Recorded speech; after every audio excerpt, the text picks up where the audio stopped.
In the web chapter, we hear a lot about libraries and we hear a lot about frameworks, and that is natural. But I would like to hear some more talks about tooling and workflow. The tools people use and the way they use them can vary a lot. And experienced developers often take this stuff for granted. And new developers don't know what they're missing. So I want to talk today about Chrome DevTools. And as web developers, the development tools built into the browsers are absolutely vital to our workflow. This was an annoying thing. So, as I said, as web developers, the development tools built into the browsers are absolutely vital to our workflow. And Chrome DevTools is packed with cool stuff. And it is more modern than Firebug in Firefox, and it has more features than Safari's DevTools. Especially since Safari took quite a lot of time to decide on whether they were going to have service workers or not. So I'm just going to show some of those features today. And this talk is a first draft. So if you guys like it, I'll work more on it. And today I will use regular Chrome, not Canary, and I will use Chrome 61 for macOS. The first thing we're going to do is enable some developer experiments. So what we do here specifically is go into, let's see, here now. And we go into Chrome flags. Can I get a little less padding? There we go. We go into Chrome flags and we enable the two things called developer tools experiments and mark non-secure origins as non-secure. I didn't need that second one, but I think it's a funny one. So we're going to do that anyway. So mark non-secure, what that thing does is you can set always mark HTTP as actively dangerous.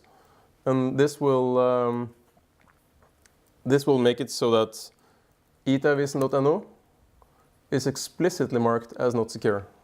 So any site with HTTP or broken HTTPS will be marked as non-secure.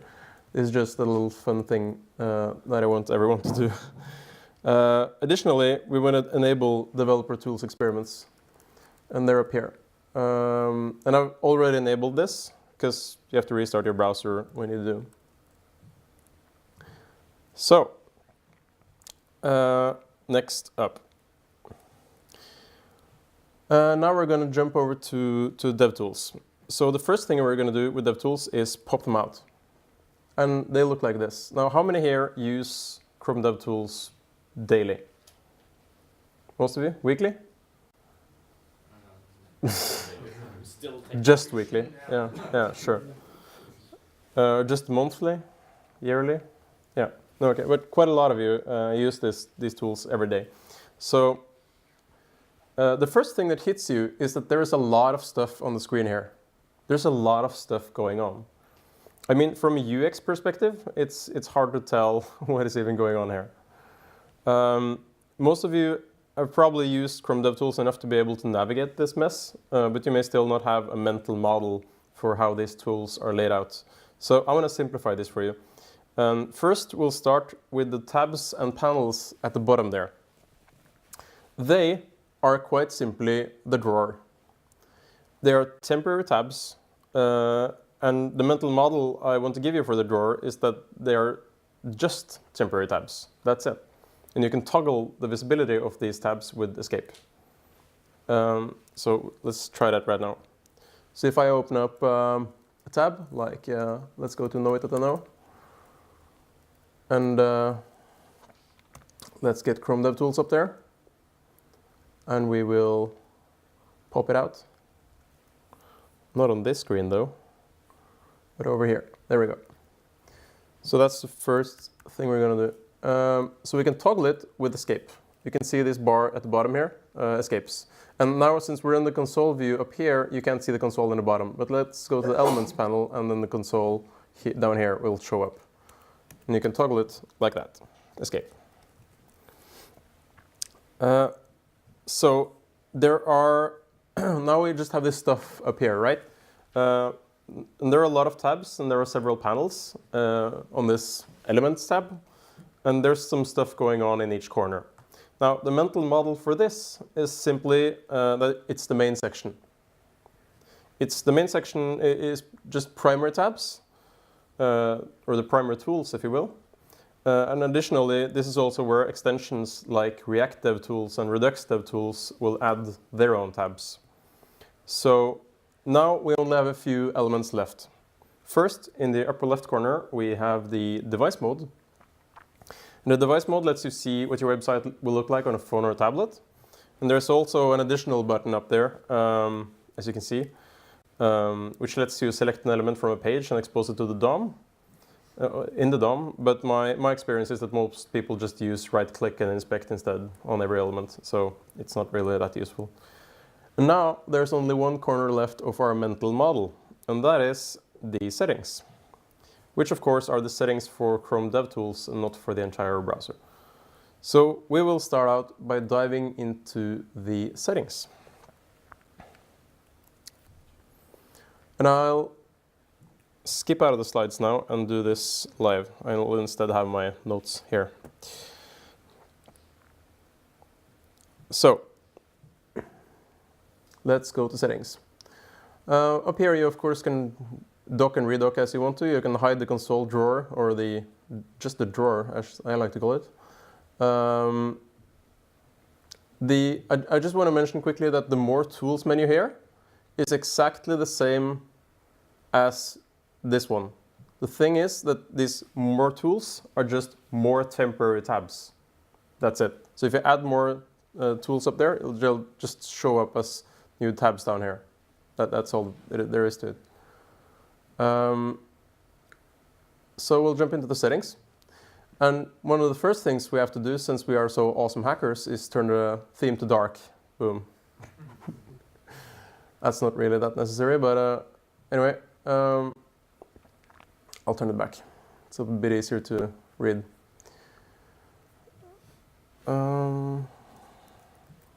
Yeah. Sorry. There we go. Next thing, in here there's a setting for that's really useful, I find, to auto-open DevTools for pop-ups. So when new pages pop up, whenever you inspect a page, you essentially want to see what happened from the very beginning, right? You want to start tracking changes and network requests immediately after the site opens. But that's pretty hard to do for pop-ups, because you start inspecting them a second later, right? But if you check this thing, DevTools will auto-open for every pop-up ever. That's really cool. So if we have this enabled and we start a pop-up, let's do a pop-up. Window, open. The cell phone was really in the way. Encrypted HTTPS encrypted.google.com. And then you can see a secondary developer tool pane will open up just to support that tab. Very handy. Next up, we will look at the workspace tab here. Workspaces are simply a way to add your project folders so you can persist changes that you make in the DevTools straight to the disk. So there are some limitations here. The first limitation is that from the Elements panel or the DOM inspector, you can only persist style changes, right? However, from the Sources panel, which is up here, I mean, from the Elements panel here, you can only persist style changes, but from the Sources panel, you can persist JavaScript changes or script changes. Next up is... Can I ask a question about that? Yeah, go ahead. So, about source persistencies, does that, in any way, is that any way compatible with any of the build tools that you use for JavaScript from day to day? Yeah, so if you use build tools, I think if you use source maps, you will be able to send the changes back, save the changes back to disk. But without source maps, you definitely won't be able to do that. Yeah. I'm not entirely sure, actually. Next up is, so you can add your workspaces here and you can exclude the node modules folders and stuff. Next up, I have to mention experiments. We're not going to dive into this right now, but there are a lot of cool experiments that are available. This is essentially taking a peek into the next version of Chrome DevTools. So for example, when I looked at this yesterday, literally yesterday, there was you could add a terminal in here to get an actual terminal in your browser. But that's gone now, literally 24 hours later. So yeah. So I'm not going to demo that after all. So next up is blackboxing. And blackboxing is a feature that lets you focus on debugging your application code instead of debugging third-party libraries. And blackboxing a script simply means that thrown exceptions in those libraries won't pause your code. And stepping over exceptions will bypass those libraries that you've blackboxed. Additionally, event listeners' breakpoints won't be triggered, and the debugger won't pause on any library checkpoints for whatever you've blackboxed. So if you go ahead and blackbox, for example, say jQuery .js, then your Chrome DevTools will ignore anything that goes wrong in any jQuery JS file. Remember that this will probably also, I mean, we're just one star away from blocking out every single jQuery extension as well. So use this with care.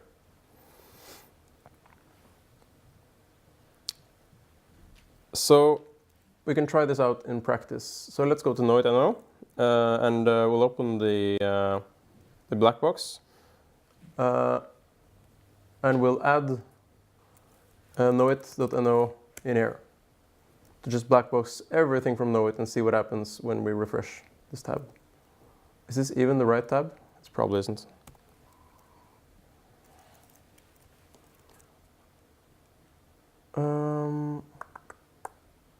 It is.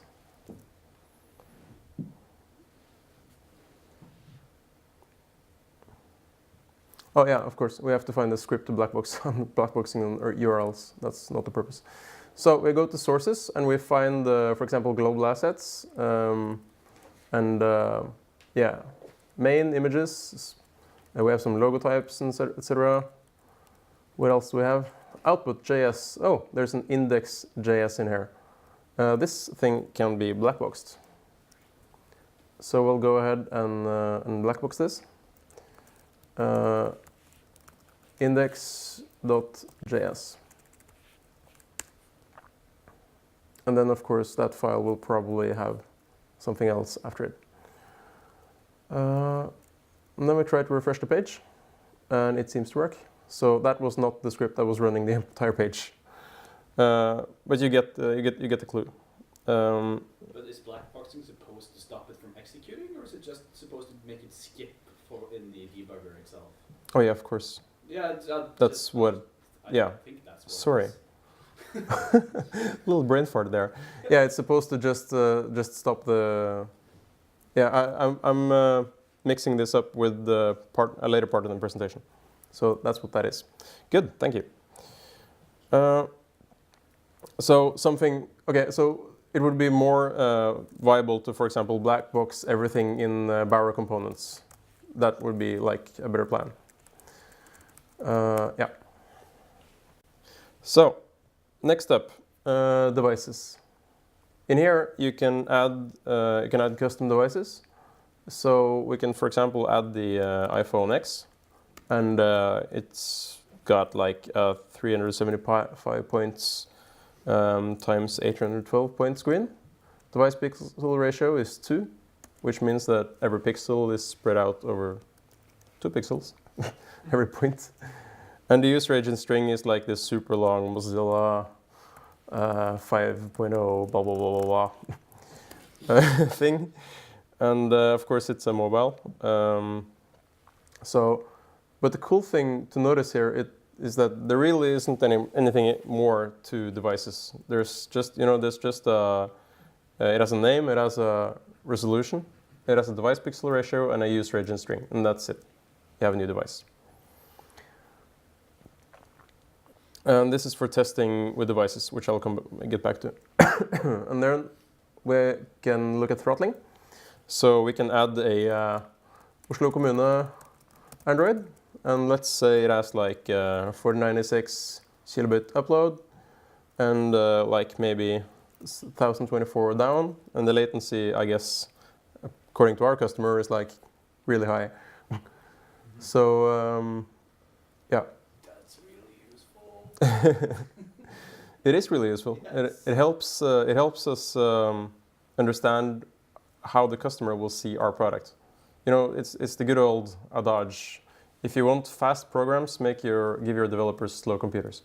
Go ahead. Is it possible to make profiles with intermittent outages, like to simulate they're having a bad connection, but it still works, but not always? Or is that something that might come? There's no feature to randomize this just yet, but I think it'll probably come around. Yeah.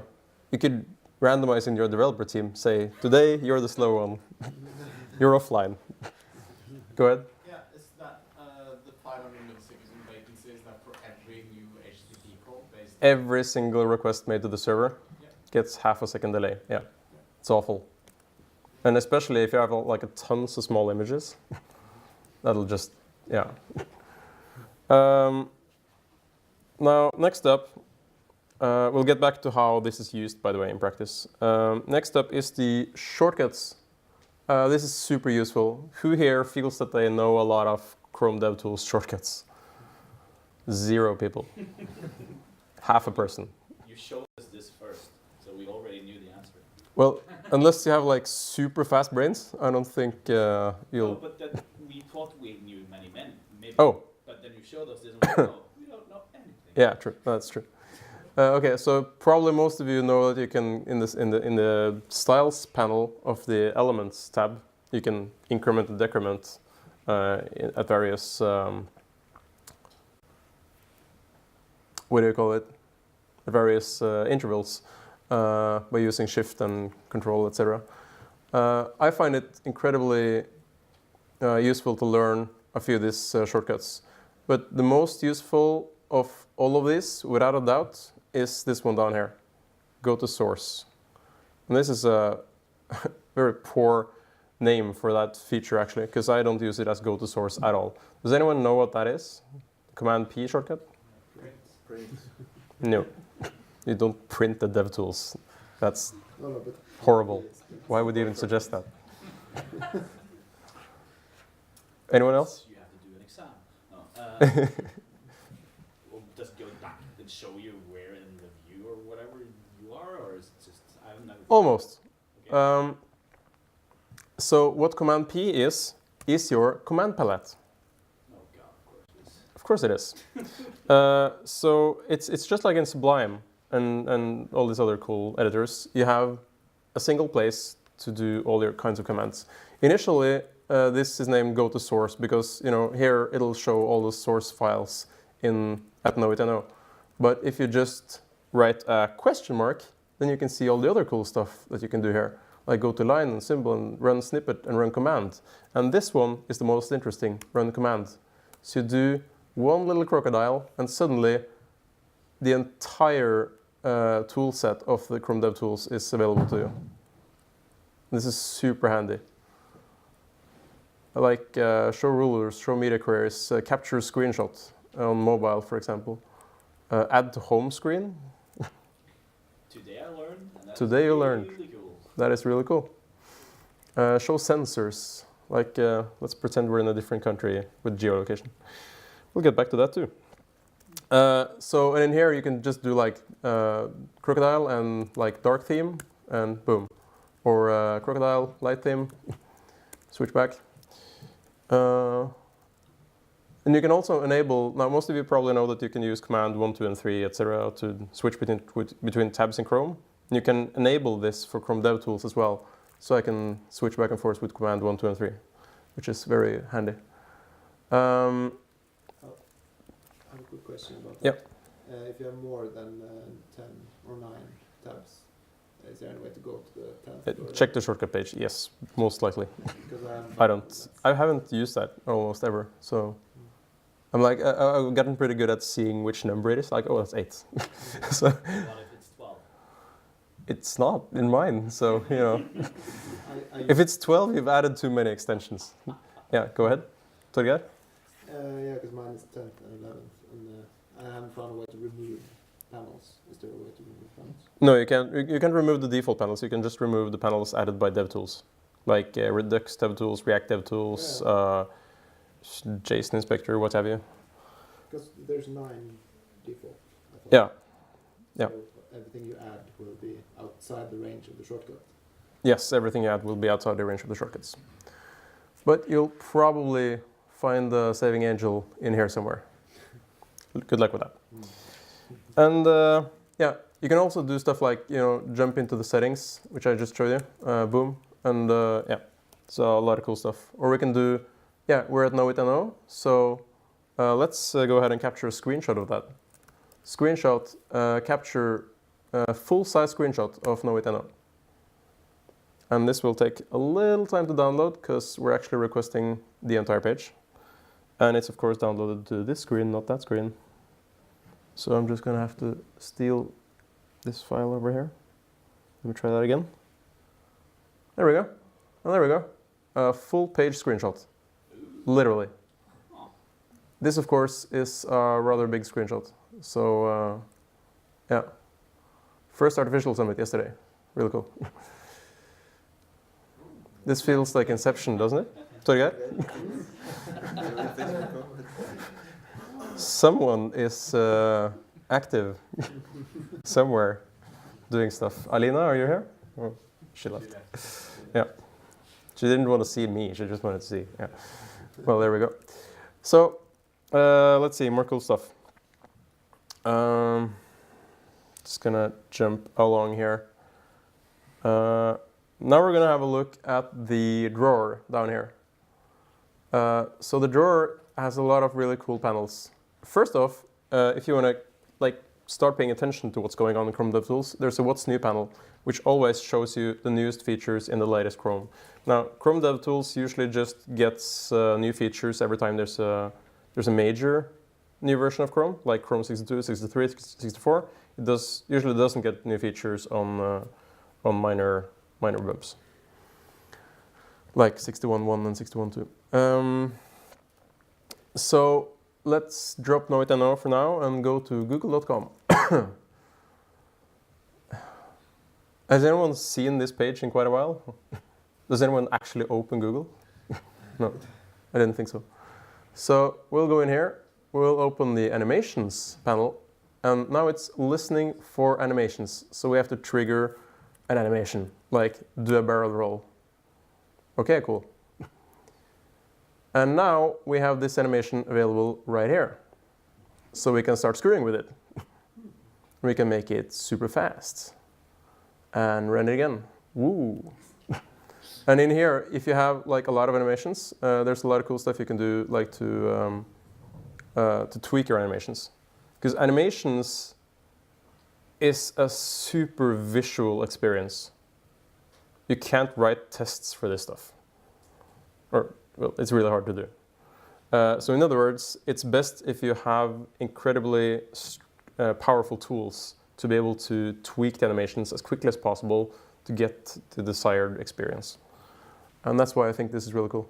You can also make all the animations a lot slower over here, which toggles all animations, not just the one we're tweaking, to get you a way better perspective on how the animations are working with each other. Maybe there's a transition between two animations, two objects moving, that you need to get just right. And that's easier to see if you're running at 10% instead of, well, 100. Apple is pretty good at this, actually. So say you do, if you do open the applications file here, and you can do it with Shift, and then it goes really slowly. And this is important. This is not just a cool gimmick, this is a debug feature internally at Apple, because they need to see exactly how this animation moves to get it just right. But is that for every animation in the OS? In the Mac OS, can you do that holding shift? Most of them actually, yeah. Let's try some. Well, I'm trying. It used to work with Expose actually, and Mission Control. Can't get it to work right now. But it does work with the what's it called? Launchpad. Yeah. Anyway. So that's animations. And by the way, can anyone tell me why anyone would ever set a background color on the HTML tag instead of the body tag? Because you're doing an animation on the body tag. Exactly. Exactly. And the head tag is invisible. The head tag is, it's like it has a, hidden true attribute or something like that. But the HTML tag is not invisible. It is part of the page. So if we set the background color to, to hot pink, for example, then we can see it clearly as day behind the page.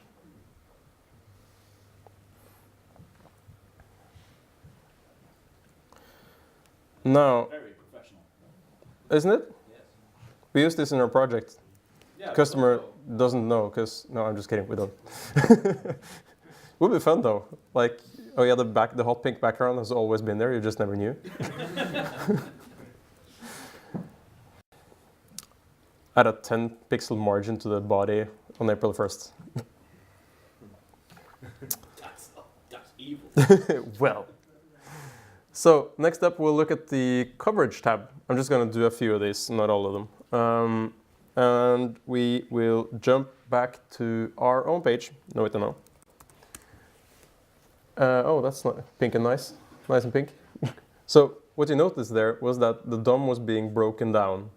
They removed pieces and pieces, and suddenly we're only left with the hot pink, and then the tab is thrown. So yeah, it's cool to see how the browser works, its mysterious ways. So coverage is quite simply figuring out what's used and what's not used. So we'll start instrumenting coverage and reload the page. Boom. Now we've reloaded the page, and we can see here that there is quite a bit of red over here in the coverage, and that is unused bytes. So for example, the main style sheet, we can see that 93.1% of the main style sheet is unused. So we have something to be proud of here. I'm sorry, but this is, huh? On that page. On that page, yeah, just on that page. And this is, in my opinion, a super good argument for CSS in JS. You know, stuffing your CSS into your React modules. Because then you would only need to include the CSS that was actually used for that page. You would also get one less request, which if you have a half a second of ping is pretty good. So main CSS is really fat. And up here, since we've clicked it, we can see everything that's not used. So that's not used, and that's not used, and that stuff is not used, and that stuff sure isn't used. You know, it's just a crazy amount of red in this column here. So many keyframes that aren't used. So many bytes and cycles gone to waste. So sad. So next up, we'll look at the, pardon my health, we'll look at the rendering tab. And rendering tab, has anyone ever used this tab? No? It's a little fun. A couple of you have looked at it. Good. So the first thing we can turn on is the FPS meter, which lets us see how fast our page is behaving. We can see that we get a solid 20 to 60 FPS there. We scroll, we get like, yeah, down to Mostly like 50 something FPS. Not at the top though. There was something wrong there. Yeah, it's getting 60 FPS scrolling is really important if you want to have a super smooth user experience. Bad scrolling is so visible, especially on mobile devices, especially when you're touching the content, and the content suddenly is a little bit out of sync with what you're touching. We can also add like paint flashing, which lets us see exactly which elements are repainted at any given time. So if you go up here, for example, why is the page so... There we go. So this is a small animation down here, and just hovering over that little animation there lets you see how much of the page is actually repainted just because of that little bastard there. That's a lot. So there's a lot of reflows going on in the background, and reflows are expensive because making changes to the DOM is expensive. This is one of the key features of React. It's that we make minimal changes to the DOM. So additionally, there's a really cool feature in here that lets us emulate print CSS. So if you were ever to print Knowit.no, let me just turn off the FPS meter and paint flashing. This is what it would look like. So you don't actually need to print out the page 3 times to see what it looks like. That does not look good in my opinion because of this font. Yeah. It's highly unlikely though that anyone will ever print our website.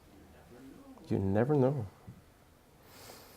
Next up, let's look at another thing here, which was what confused me a little bit earlier, which is request blocking. We can enable request blocking, and we can add, say, Knowit.no, which will block every request to Knowit.no. So if we refresh the page now, obviously, there's nothing. And but we can try to refresh, try to just just block some assets. So we saw earlier on that there was a folder called global assets in here. And I don't remember what that is, but we'll soon find out.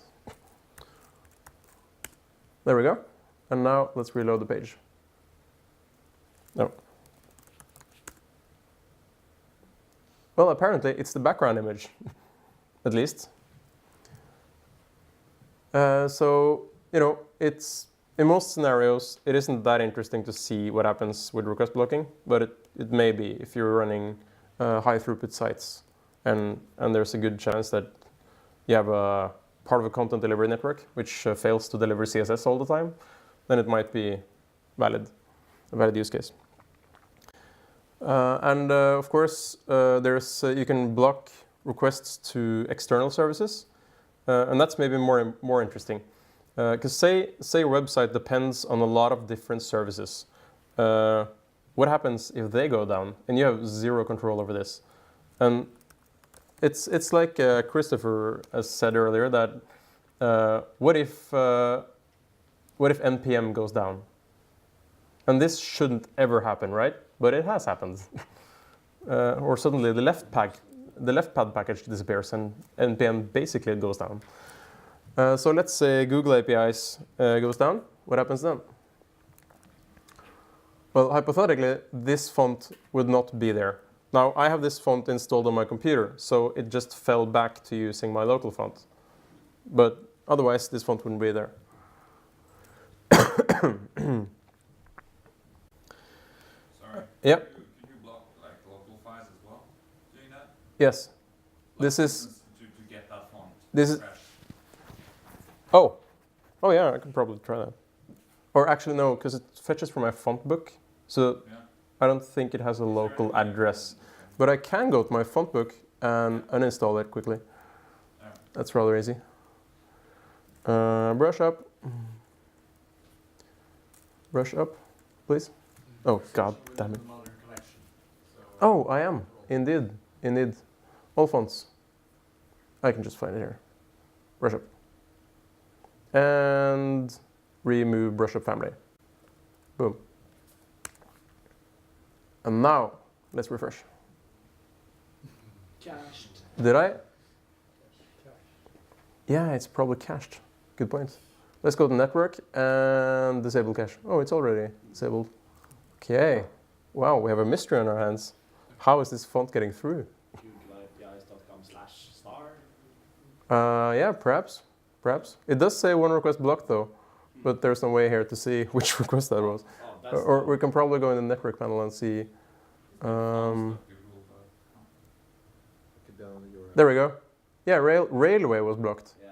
That's the font that was Browser blocked. isn't open. Ah, there you go. That from Google APIs. True. Okay, so it's the other font. It's railway. Well, we spent too much time on that anyway. So we'll go to something new. We'll go to sensors. Sensors is fun. And we'll do geolocation override. Let me just go to Google Maps first. That is also very useful. That is very useful, especially in our project because we work a lot with maps. And we'll override it to Moscow. And let's see. Yep. So find us. They've asked for permission, apparently. And you have blocked that. Top right. There we go. Thank you. Clear these settings for future visits. Revisit. And find my position. And allow. And boom. We're at the Kremlin. Pretty cool. Pretty cool stuff. And you know, we're walking around the town square and saying, "Пожалуйста, меня зовут Микаэль. Как дела? Всё в порядке?" How у тебя? Yeah. Next up, we'll look at the device toolbar. So the device toolbar is up here. As I mentioned earlier, this toggles the toolbar you can see around the content here now. And this is really handy. First off, we have the size bar to quickly check different sizes. So we have mobile small, we have mobile medium, mobile large, we have tablet, and we have, sorry, now it's in rotated mode. I don't remember where the setting is. No, it's not because you resize that one. You have to resize it at the bottom right. The bottom right? Yeah, because you're now in responsive mode on the top. Oh, yeah. Drop down. No. You just need to select device, I think, where it says Yeah. responsive at the top. Come again. At the top, Yeah. to the left there, it shows a device. Oh, yeah, true. That's true. Okay, so let's say iPhone 6 Plus. Well, there we go. Okay, nice. So now we can say mobile, small, large, tablet. We can say laptop. And if you have a bigger screen, you can show even more. You can show 4K displays, 5K displays, etc., etc. So you can really get the full experience of what your page will look like. And I want to show a cool feature of this thing. Is that, for example, let's say iPhone 6 Plus, and yeah, we're still in Moscow. But now we would like to use this to create a screenshot for a presentation. For this presentation, for example. So we can go up here and we can show the device frame, and then we can go up here again and we can do capture screenshots. And now, if I'm lucky, I'll get this screenshot over here. And that's it. You have a full transparent PNG, high resolution image of an iPhone on your website with the frame. So you can just drop it into your PowerPoint. Super simple. It's clearly fake. It doesn't say battery info at the top.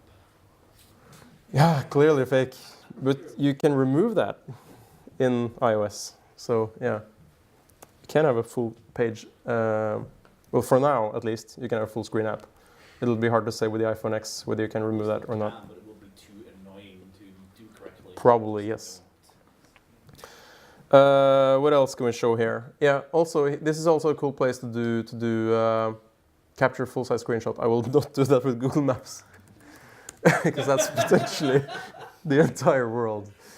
But we can do it here. We can do capture full-size screenshot. This will probably take a little bit of time to render because our page is actually really long. There we go. And we should have that image by now. There we go. And this is what our website will look like on mobile with the full page screenshots. Yeah, really cool. What else? What else? You can also play around with the device pixel ratio here. You can play around with, this is a pretty new feature actually.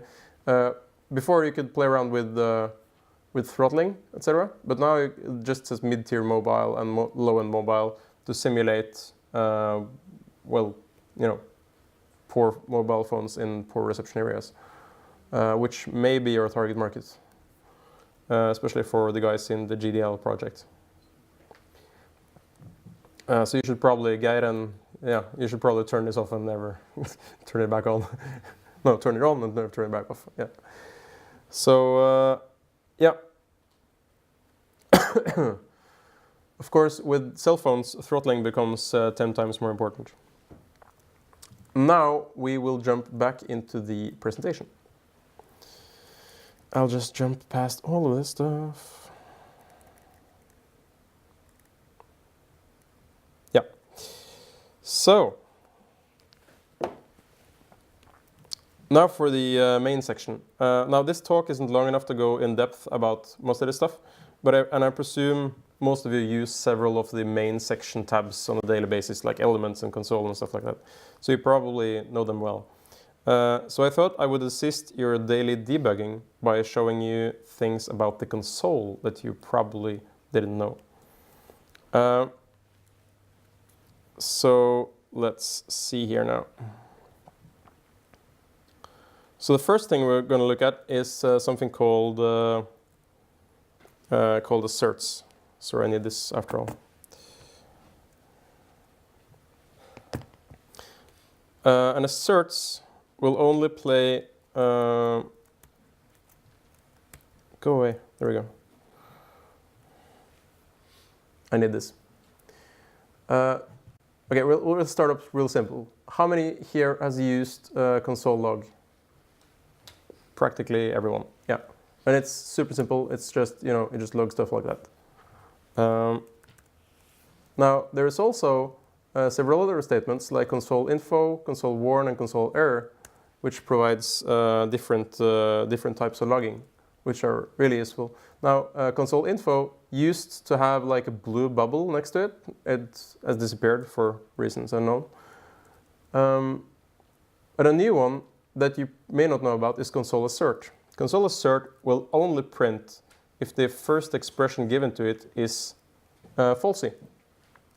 So here, for example, we'll just write, yeah, false, because that's falsy, and it will print that if it's falsy. And it was false. So the assertion failed. And yeah, we can do that again with, we try to add 0.1 and 0.2 together to get 0.3. And that's, of course, false too, because 0.1 plus 0.2 is 0.3000004. So yeah.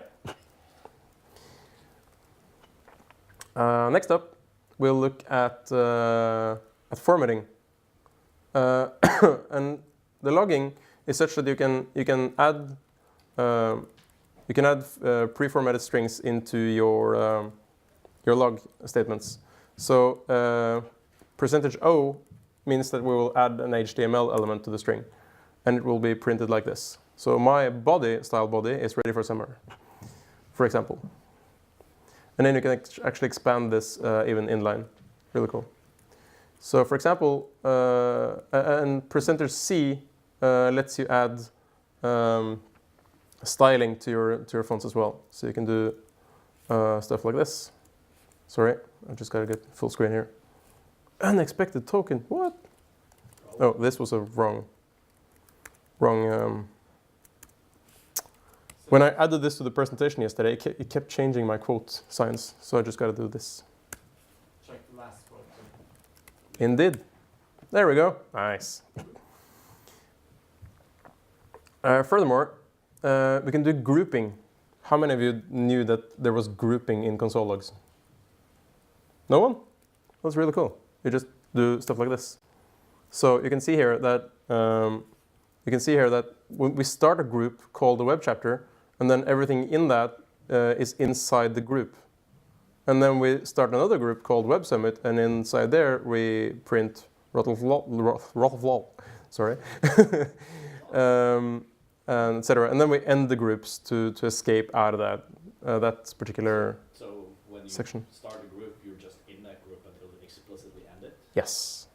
Great for nested tree structures. Go ahead, Yeah, like why is DOMs. the console log, which is commented out, also rendered?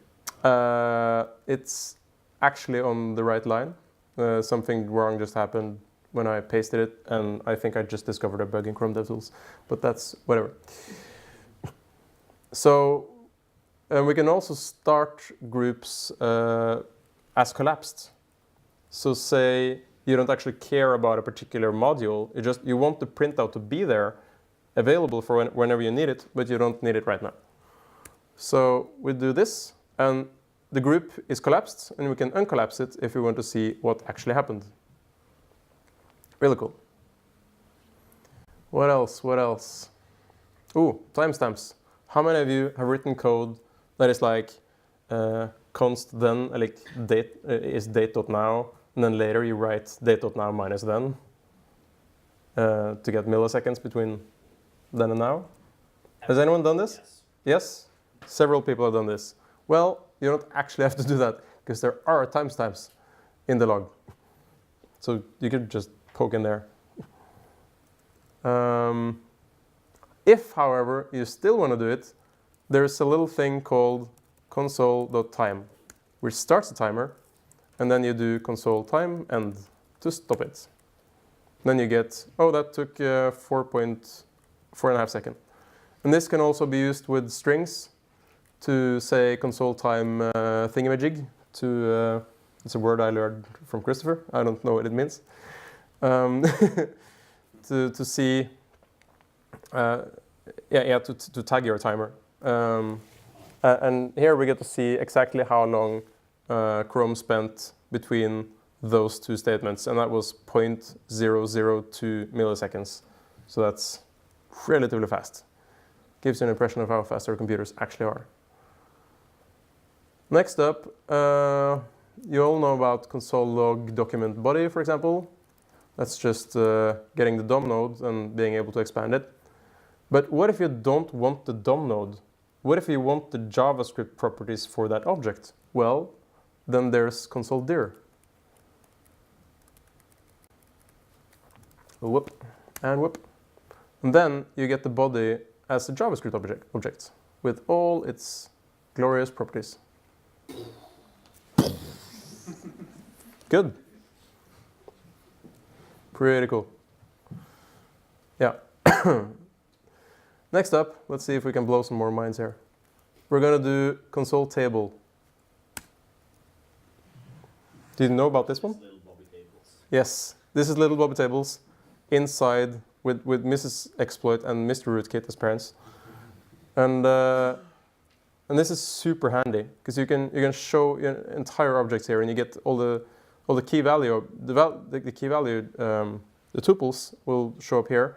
And if you have an array, it'll just show the keys along here and even show the length of the array at the end. So it's such an easy way to compare things.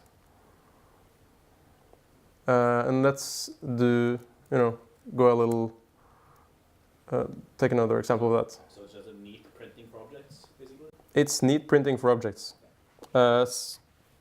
It can get a little messy with objects. It's particularly good for arrays and Like, try to do that for the console dir body and then print that. oh yeah, sure, whatever. Let's do that.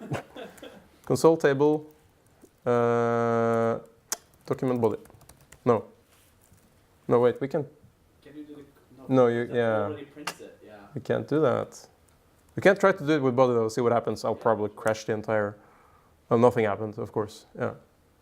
Either it would crash or nothing would happen. Console dir doesn't actually return an object. No, just no. prints it. Console Yeah. console never returns anything. Right. Just to exemplify that. It's just an undefined. Yeah, just nothing. Well, anyway. Sad face. And now we can take a look at a new feature you probably didn't know about, console count. What does this do? Well, it simply counts the amount of times a particular string has been sent to console count. So you give console count the message Equifax, and it says, okay, Equifax is 1. And you say Equifax again, and it says 2. So let's see how many hate mails Equifax and Mossack Fonseca and Ashley Madison will get after their data breaches. Oh, there we go. Lots of hate mail, just pouring in. I wonder who will get the most hate mail.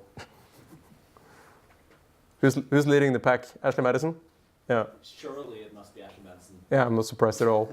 They deserve it so bad, I guess. Or do they? It's a really hard ethical question. Anyway, I don't know how to stop this thing. I'll just refresh the tab. There we go. Has it been fun so far? Did you know anything about this stuff? Or is it a lot of new cool things? New cool things. Good. Now what more? I wanted to show this, but it's not ready yet. It'll come in Chrome 62. In Chrome 62, you'll get default native async await support in the Chrome DevTools console, which means that you can do async await examples straight into the console. So if we were to write this, await promise resolve, first I was waiting and then I wasn't, then it will just, boom, resolve itself. And you'll get the output into your console. So, yeah. So this was my talk so far. If you need help with Chrome DevTools specifically, they have their own Stack Overflow tag.